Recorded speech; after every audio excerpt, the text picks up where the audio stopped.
Hey boo, today I'm adding the finishing touches on my office makeover.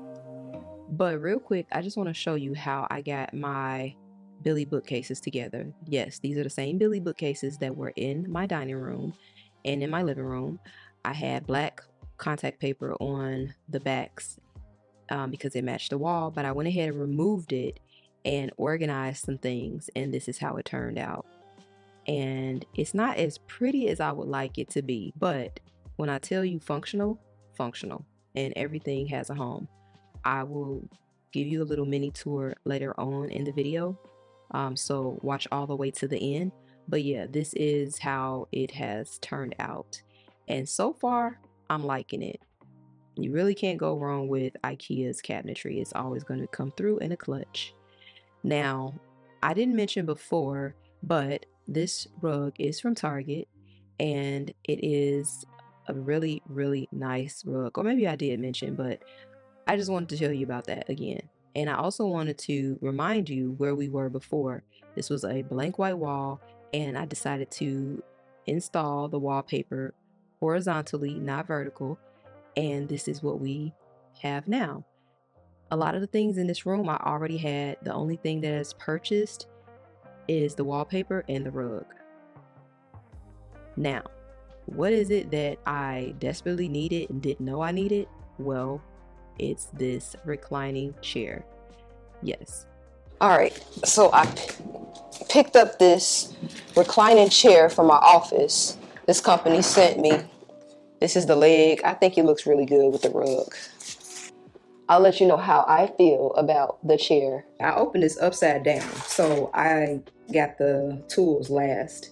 There was a little red string, so if you do order this, look for the red string, because I always say make sure you have all your pieces before you start assembling. But if you open it upside down, then that's kind of hard to do. So look for the red string. Okay? Don't do as I did.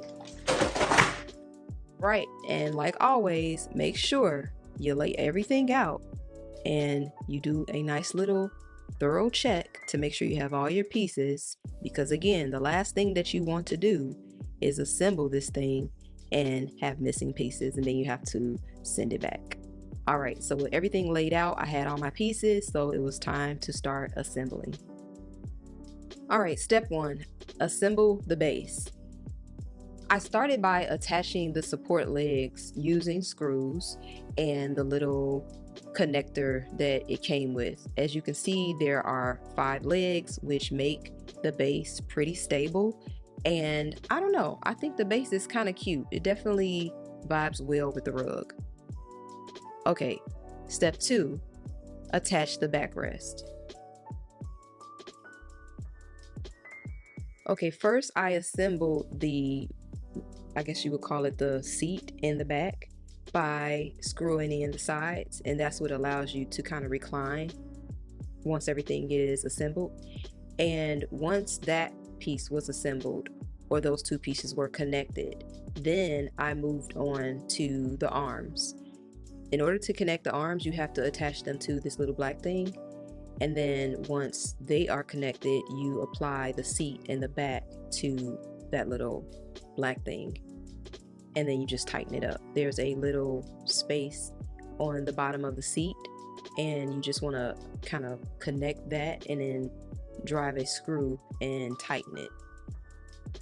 Now, this part was a little tricky because the arms have to be connected to the back, and so trying to line that up was a little challenging at first, but I find that if you place the chair on its side and then kind of pull up with your knee, yeah, I use my knee to kind of like push it to align it, it'll work with no problem. So once it's aligned, then you want to drop the screw in and then of course tighten the screw.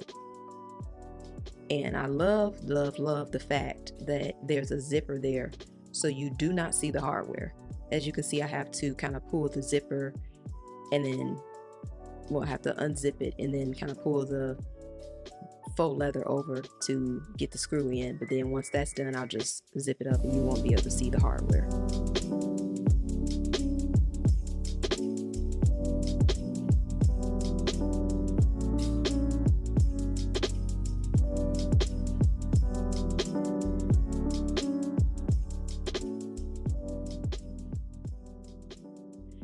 Now, once the base is assembled and the chair is assembled, you just literally set it on top of the base. And then it comes with this wheel dial looking thing that allows you to stop the reclining or adjust how much you want to recline. You just screw that into the bottom or the seat of the chair. Once the chair is completely assembled, then you're going to move on to the footrest. And that was actually a lot easier to assemble. They have these little plates that you screw into the feet, maybe 80%, not 100%, because you'll see in a few minutes that you're just going to drop them into this little metal piece that they have to kind of secure everything. So as you can see, I've attached all of the metal pieces and there's a little bit of a hang time. So you just drop them onto this little plate here, then you tighten everything up. And now you have another little base, which you're going to screw in the top of the footrest.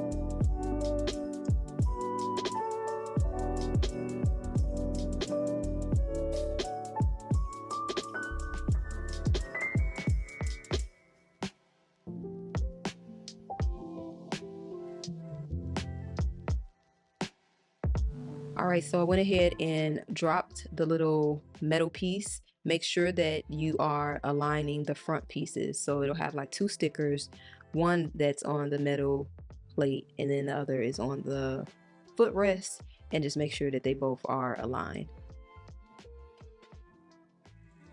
Now, this is what the chair and the footrest looks like.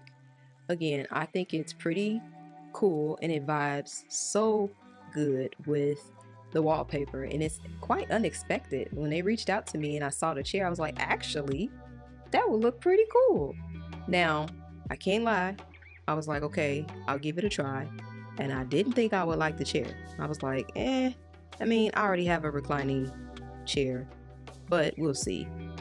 But listen, I promise you, no cap, this is a really good chair.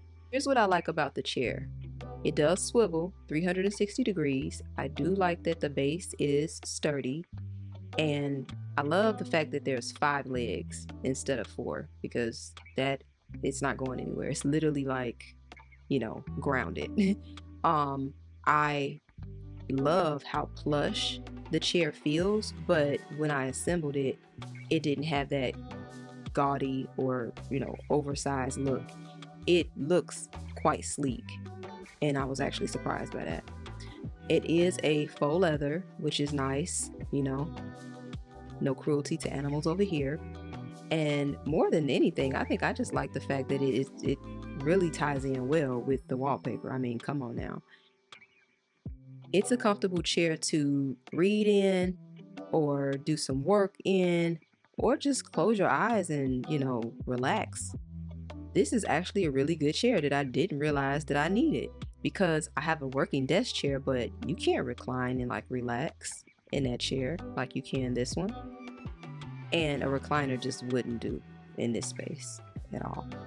So let me know what you think in the comments. Does this chair look comfortable or not? Being quiet as kept, y'all might get more videos since I have a nice comfortable place to edit. I found myself being able to sit a lot longer in this chair. I don't know if it's just because it's new or because it really does elevate my relaxation like it's supposed to. But yeah, the chair is giving what it is supposed to give, that cloud life softness. It's really hitting. I like it. It's my new chill spot.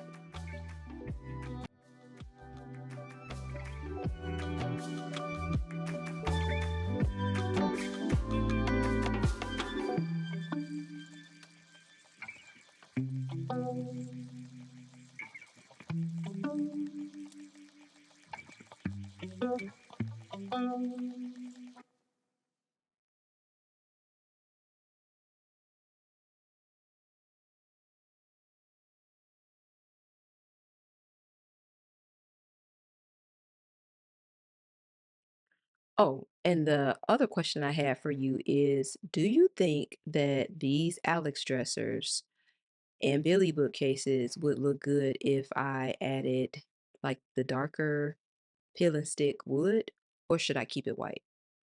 I don't know. I'm just kind of probably doing too much. But it's just a thought. I had some extra wallpaper left over and I was like, should I keep it white or should I add a little wood texture to the space? Let me know in the comments. All right, let's do a mini tour of what I have called myself making over into a makeshift office. All right, this is the cabinet that was in my third bedroom in the other apartment, and it just houses a bunch of tech equipment like it did before. I'm going to eventually sell a lot of this stuff, and then I'll figure out what I'm gonna do with this cabinet. I mean, you can never run out of storage, so I'll probably utilize it. And then I also want to elevate it so that I can get it flush to the wall, because right now there is a little space right there, and as you can see, I did not put the wallpaper all the way behind it because it didn't make sense to do so. I'm gonna keep this here, but yeah, that is the plan for that. And then I have the round basket at the top that I had in my PAX wardrobe system. And then down here I have the Alex dresser that was stacked up in the closet, and then it was also a desk. You know, you can get very creative and do a lot of versatility designs or versatile designs with the Alex dressers.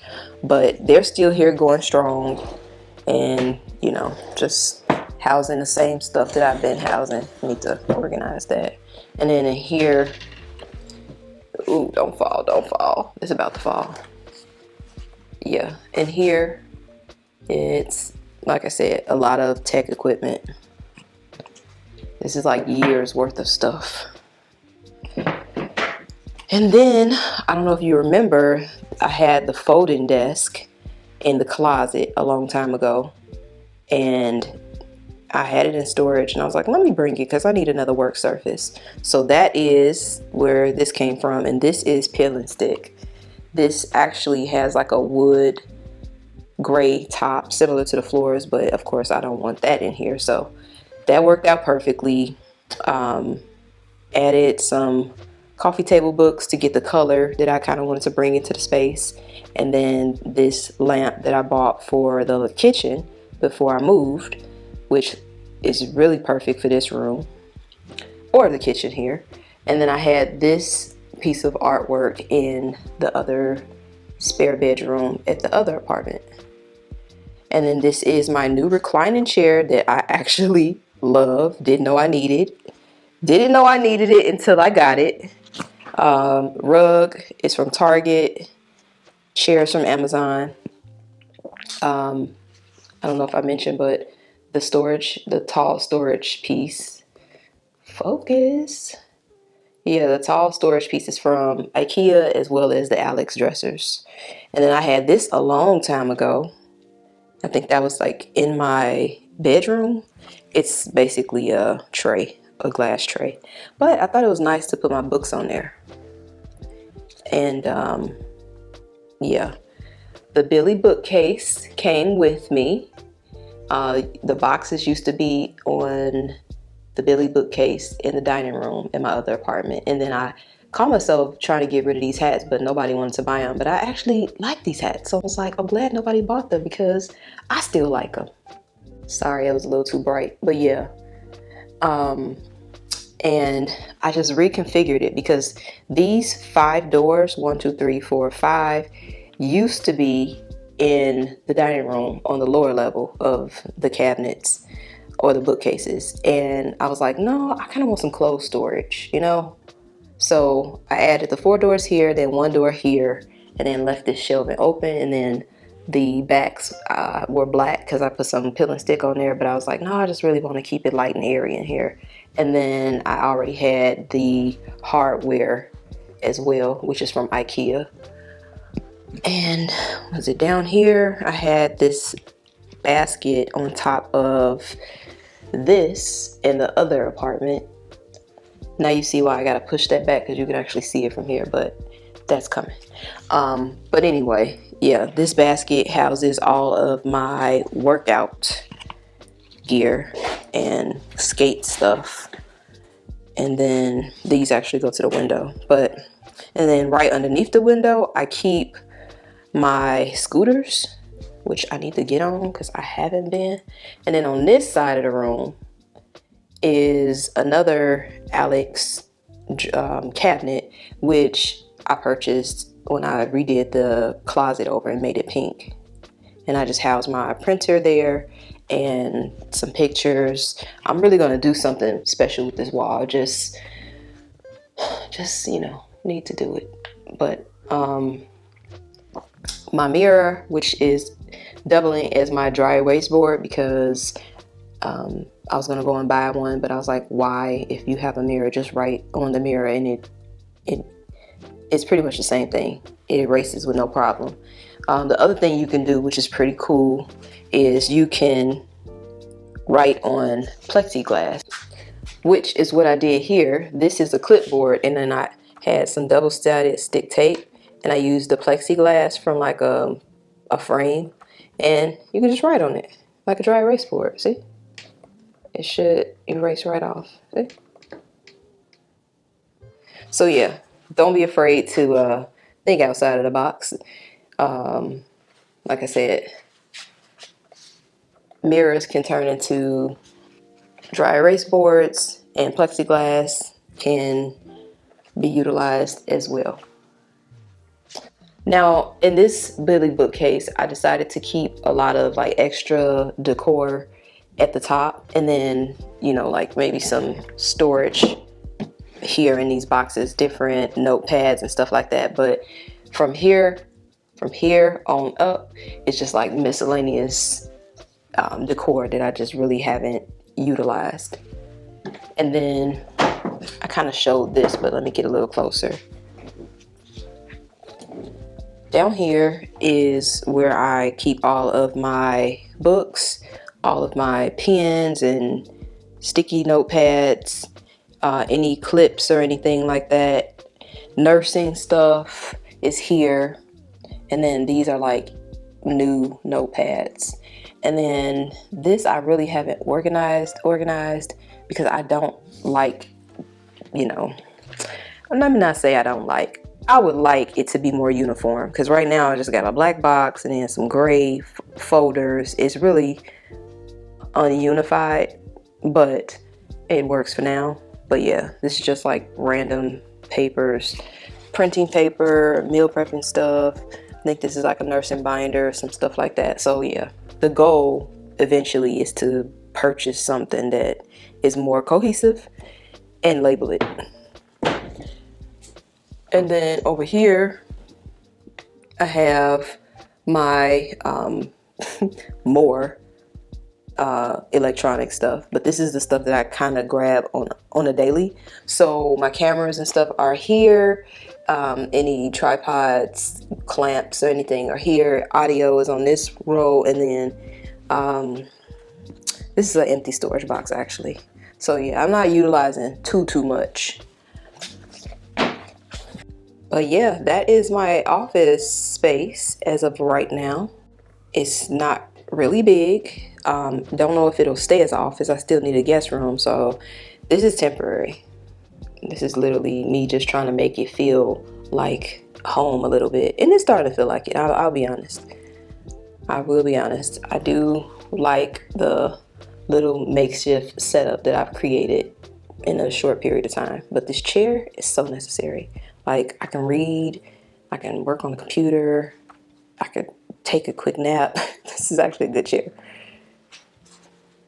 And then I also like that my standing desk, you know, is on wheels. So it could be here one day, or in the middle of the floor, or in the living room, wherever I need to be. So yeah, still feel like this was a really good purchase.